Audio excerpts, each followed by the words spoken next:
Bonjour à tous et bienvenue dans ce nouveau chapitre d'Inspire Africa. Ce nouvel épisode marque le début d'une série consacrée à l'éducation des jeunes filles et au leadership féminin, et nous entendrons celles qui ont fait bouger ou qui font bouger les lignes en faveur de l'autonomisation des femmes. Pour cela, nous irons au Tchad avec Baba Sultan Brahim, puis au Niger avec Hassan Zouera. Puis nous évoquerons également l'éducation des jeunes filles et le leadership féminin en Mauritanie.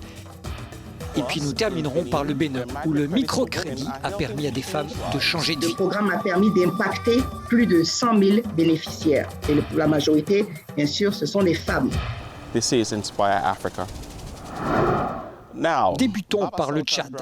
Baba Sultan Brahim a été mariée de force à l'âge de 14 ans, de quoi la priver tout à la fois de liberté et de rêve. Mais elle n'a jamais baissé les bras. Aujourd'hui, elle s'occupe d'un groupe de femmes qu'elle a fondé et qui contribue à l'autonomisation des femmes de sa communauté et dans tout le Tchad.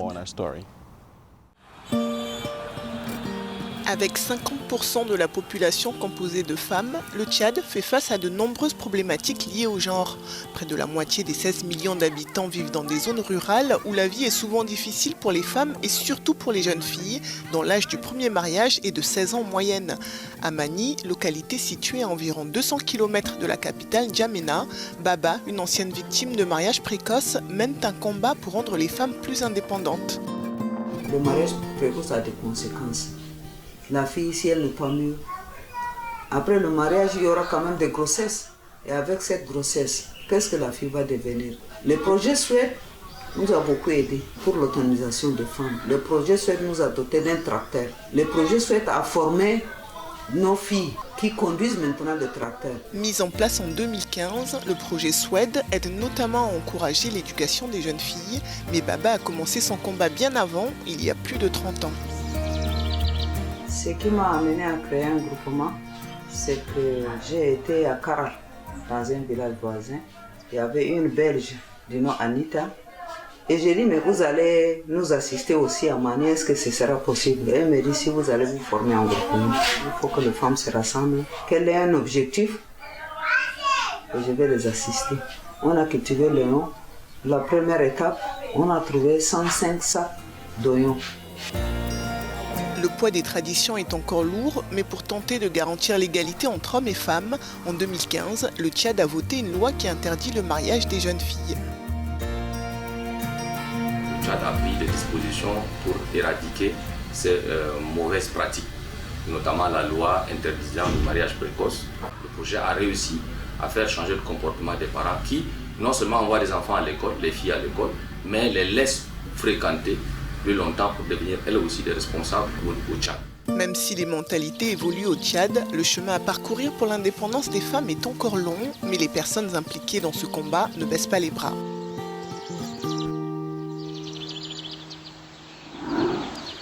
Au Niger, Hassan Zouera est commissaire de police et en 2021, les Nations Unies en ont fait sa lauréate. Pourquoi?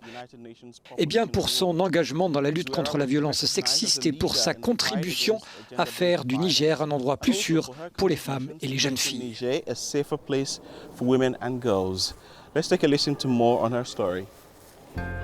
Commissaire de police, Hassan Aoussezé Zouera est aussi une héroïne de la lutte contre les violences liées au genre au Niger. Depuis janvier 2020, elle est la directrice de la division de protection des mineurs et des femmes au sein du commissariat central de Niamey. Ces services enregistrent en moyenne 100 plaintes par mois, pour la plupart des femmes victimes de violences conjugales, de viols et de harcèlement. Sa contribution exceptionnelle aux habitants lui vaut le prix des Nations Unies pour la population de 2021. Je me sens honoré à travers ce prix. C'était des actes que je posais dans le cadre de ma mission de protection. Et je ne me suis jamais dit que je serais distingué un jour pour ça. Je le faisais de manière désintéressée. J'avais envie de travailler, j'avais envie de résoudre les problèmes des personnes qui viennent vers moi. En milieu urbain et rural, les femmes travaillent et ignorent qu'il existe des actions de l'État pour les aider. Avec l'appui financier du projet SWED, le Niger leur propose des activités. Les femmes représentent un peu plus de 51% de la population. C'est dire que toute initiative de développement initiée sans leur participation est voué à l'échec. Et c'est fort de cela que la réalisation de projets comme l'autonomisation des femmes et dividendes démographiques au Sahel, j'ai nommé le SOED, s'est inscrit dans la droite ligne des priorités du gouvernement. En 5 ans de mise en œuvre, plusieurs activités ont été développées par le SOED pour initier cette importante frange de la société nigérienne à la pratique d'activités génératrices de revenus. Avec cette distinction, la commissaire de police Hassana Oussezé Zouera force l'admiration aussi bien auprès de sa hiérarchie, de ses collègues de service ou de la population nigérienne. Si vous venez de nous rejoindre, vous regardez Inspire Africa et je suis Jerry Fisayo Bambi. Aujourd'hui, M. Ousmane Kané est ministre des Affaires économiques et des secteurs productifs en Mauritanie. Il préside également le comité régional de pilotage du projet SOED et il nous rejoint depuis Nouakchott. Merci pour votre disponibilité. Tout d'abord, pourquoi l'éducation des filles et le renforcement du leadership des femmes au Sahel sont-ils des points clés du projet Stronger Together cette année? L'éducation est la voie par laquelle il faut passer pour tout individu, pour tout enfant, garçon ou fille. Les filles dans le Sahel viennent avec un handicap d'abord culturel, un handicap historique. Et il faut donc s'attaquer à cela. Pour la promotion des jeunes filles, l'éducation, c'est la base. Les progrès ont été acquis, encore une fois, depuis la conférence de 1995 à Pékin, mais nous savons que les filles en Afrique, dans le Sahel en particulier, accusent encore un retard substantiel dans le domaine de l'éducation, dans le domaine du leadership, dans nos pays. Et il appartient au programme SOED d'en faire une priorité parce que c'est par là qu'elles acquerront leurs droits. Comment le projet articule-t-il l'aide aux femmes et aux filles pour affronter la pandémie? D'abord en accompagnant les États dans leurs efforts pour soutenir la population en général. Et il appartient au programme SOED d'insister en particulier sur les actions à mener pour amener les enfants, les filles, à se protéger, à mieux se protéger par la distribution des kits, par un encadrement plus rapproché, par une sensibilisation ciblée sur ces jeunes filles. Donc, il s'agit de les protéger davantage. Je dois dire que, contrairement à d'autres régions du monde, le Sahel n'a pas été tellement victime pendant cette pandémie de la violence, enfin, du fait de la pandémie en tout cas, de la violence basée sur le genre contre les jeunes filles. Mais ceci aussi est un souci de SOED. Il faudrait bien protéger les enfants. Monsieur Kané, quel est votre objectif principal en faveur de l'éducation des filles et du leadership féminin? Je rêve comme vous, comme n'importe quel citoyen africain, de voir nos sœurs, nos filles, nos petites filles recouvrer leurs droits, bien épanouies, bien éduquées, occupant les fonctions qu'elles méritent dans la société, dans tous les domaines, dans le domaine économique, dans le domaine social, dans le domaine politique. Je rêve qu'elles croient en elles-mêmes, qu'elles croient en leur capacité, en leur potentiel, et qu'elles puissent être dans un environnement qui leur permette de le valoriser. Écoutez, je voudrais vous remercier pour votre disponibilité. Merci, au revoir. De la Mauritanie, nous passons maintenant au Bénin, où nous avons avec nous Madame Véronique Tony-Foundé, la ministre des Affaires sociales et de la microfinance. Madame, en tant que femme et ministre, vous incarnez ce leadership féminin dans des domaines clés pour l'autonomisation des femmes. En quoi cela a-t-il valeur d'exemple? Alors, j'ai un engagement à la fois personnel et professionnel pour l'autonomisation, pour le leadership féminin. Et je pense qu'il est important pour les jeunes générations d'avoir des modèles inspirants, car les modèles jouent un rôle prépondérant dans notre vision des choses et peuvent aider à déconstruire les clichés, les stéréotypes, et qui tendent en fait à perpétuer les normes sociales inégalitaires dans notre société.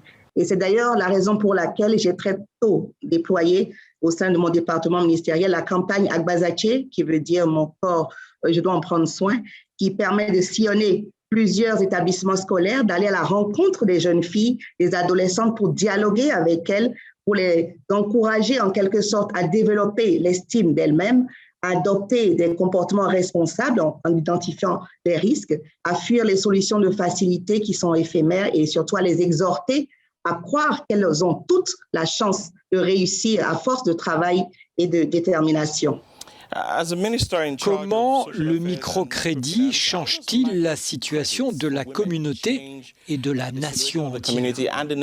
Des études ont constaté quand même que l'autonomisation économique des femmes était fondamentale pour la réduction de la pauvreté et une condition préalable au développement durable. Donc la femme étant au cœur de tout projet de développement, l'investissement dans l'autonomisation économique des femmes est la voie la plus sûre vers l'égalité des sexes, vers l'éradication de la pauvreté et puis une croissance économique inclusive.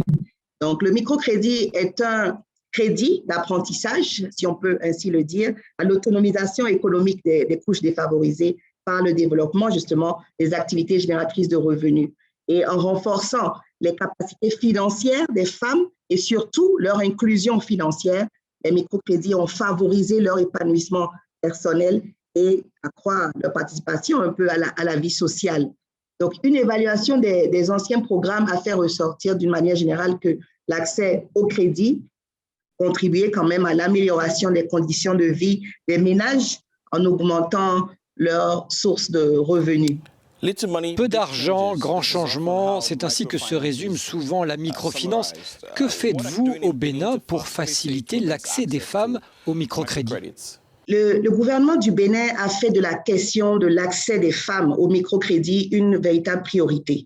Et à cet effet, plusieurs programmes et réformes ont été déjà initiés. Et la question de l'identification était fondamentale, non seulement pour avoir accès aux services de base, mais aussi pour l'obtention des crédits. Et des mesures ont été prises pour réduire les coûts de délivrance des titres fonciers également, et qui ont été dématérialisés, pour permettre notamment d'améliorer l'environnement des affaires et les conditions de crédit. Alors, pour les femmes, de façon spécifique, un programme de microcrédit a été lancé pour aider celles qui sont défavorisées à démarrer ou à renforcer leurs activités. Il s'agit par exemple du microcrédit Alafia, c'est le nom du microcrédit, qui vise à leur octroyer des crédits entre 30 et 50 000 francs CFA, ce qui fait à peu près moins de $100. Et le programme est financé à 10 milliards de francs CFA par an par l'État et s'accompagne d'une vaste campagne d'éducation financière, comme vous le savez, qui est très importante. En moins de 9 mois, le programme a permis d'impacter plus de 100 000 bénéficiaires. Et pour la majorité, bien sûr, ce sont des femmes.